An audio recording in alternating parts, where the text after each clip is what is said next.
Betting apps ను promote చేస్తున్న సెలబ్రిటీలపై Praja Shanti party అధ్యక్షుడు కేఏ పాల్ మండిపడ్డారు. యాక్టర్లపై కేసులు పెట్టడాన్ని సమర్థించారు.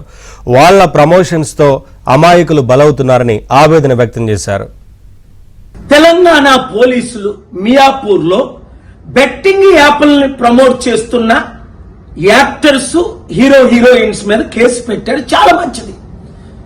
ఈ యాక్టర్స్ కి ఈ హీరోయిన్స్ కి ₹1 కోటి 2 కోట్లు తీసుకొని బెట్టింగ్ యాప్లు ప్రమోట్ చేయడం న్యాయమా? తద్వారా ఇప్పుడు మహేందర్ 24 సంవత్సరాల అబ్బాయి డబ్బులు పోగొట్టుకొని సూసైడ్ చేసుకున్నాడు.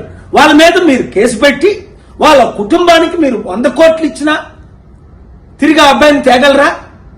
ఇంకొక విషయం, పోలీసులు ఇలా కేసులు పెట్టినప్పుడు ఇన్వెస్టిగేషన్ అయిన తర్వాత మళ్ళీ కేసులు ఉపసంహరించుకుంటున్నారట. దానికి ఉదాహరణ మన అల్లు అర్జున్ జైల్లో పెట్టారు, 100 కోట్లు అందేయట, మళ్ళీ కేసు లేకుండా నీళ్లు గాల్చేశారట. అలా కాకుండా నేను ఇచ్చే 2 సలహాలు. ఒకటి, మీరు హీరోస్ హీరోయిన్స్ కనీసం మాదిరిగానే ఉండాలి కదా. మీరు 100 కోట్లు సంపాదించుకుంటున్నారు, మీరు సొంతంగా చారిటీలు చేయండి, లేదంటే నోరు మూసుకొని ఊరుకోండి.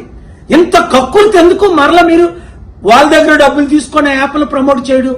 అలాగే కుర్రాలు, అమ్మాయిలు, అబ్బాయిలు ఇలాంటి పనికిమాల పనులు చేయకండి. ఏదో గెలుస్తామని సూసైడ్లు చేసుకోకండి.